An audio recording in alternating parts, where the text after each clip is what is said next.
Cuidados de enfermagem com o balão intra-aórtico, tá? Na unidade de terapia intensiva cardiovascular, as intervenções de enfermagem visam adotar medidas de prevenção, tá? E detecção precoce das possíveis complicações, além de proporcionar maior conforto para o paciente. Então, aqui a gente não vai incluir só coisas que a gente deve fazer caso alguma coisa errada ocorra. A gente precisa se antever, né? A gente precisa estar um passo à frente e prevenir esse tipo de coisa. Então, observar, comunicar e anotar o nível de consciência do paciente, o padrão respiratório, o débito urinário, as queixas álgicas, né, do que o meu paciente está reclamando, né, se tem alguma coisa doendo nele, lesões de pele, arritmias e sinais de sangramento. Então, isso aqui eu preciso observar, comunicar e anotar, tá? Eu não posso só observar, eu não posso só anotar e eu não posso só comunicar. Eu preciso fazer os três. Eu tenho que observar, comunicar e anotar, tá bom? Higiene corporal, tá? Com higienizador cutâneo, para proporcionar uma movimentação mínima do paciente. Ou seja, eu não quero que meu paciente que ele fique virando de um lado para o outro, tá? Então, o mínimo de movimentação possível com esse paciente. Massagem de conforto com hidratante corporal 2 vezes ao dia ou de acordo com o protocolo da instituição. Manter repouso absoluto no leito, sempre. Higiene oral com antisséptico bucal. Estimular e auxiliar na alimentação, sempre anotando a aceitação da dieta, se o paciente aceitou ou não a dieta. Manter decúbito dorsal, com elevação máxima da cabeceira em 30 graus. Essa parte é muito importante.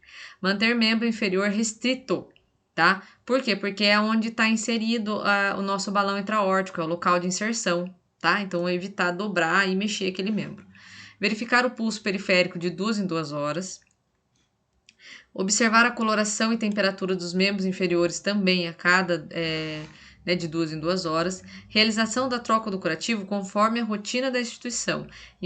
No caso da inserção do catéter, tá? Não deve cobrir o revestimento plástico do catéter, evitando a perfuração do mesmo. Então, essa questão do curativo, a gente vai seguir o protocolo do local onde a gente vai estar trabalhando, tá ok? Realização de curativo com filme plástico, podendo mantê-lo por 5 dias no local ali, tá? Estar atento à inserção contra sinais flogísticos. Se houver sinais de infecção, retirar imediatamente o curativo e realizar de forma tradicional, sempre observando o local, tá? E assim, você observou alguma anormalidade no local da inserção? Anota e comunica o enfermeiro imediatamente, tá bom? Realização de discreta lateralização, tá? Do decúbito do ângulo máximo em 45 graus, sempre mantendo o membro inferior da inserção do catéter sem dobrar, sem fletir, tá? Melhorando a lombalgia, tá? E prevenindo as lesões de pele. Instalação de colchão pneumático ou colchão casca de ovo, e aí assim, as tecnologias estão aí, né? O tempo todo, cada hora é uma coisa diferente que é lançada. Então a gente precisa ficar atento a isso. O importante é verificar qual dispositivo vai atender melhor o seu paciente, mas alguma coisa precisa ser colocada ali, tá? Colocação de curativo hidrocolóide para prevenção de úlcera de decúbito em região sacral, cotovelos e calcâneo. Aí a gente pode lançar mão de coxim, né, quando for, dependendo do paciente, a localização que for permitido, e sempre acompanhar aí as tecnologias com relação a curativos de prevenção, como por exemplo o Tegaderm, entre outros aí podem ser utilizados, tá?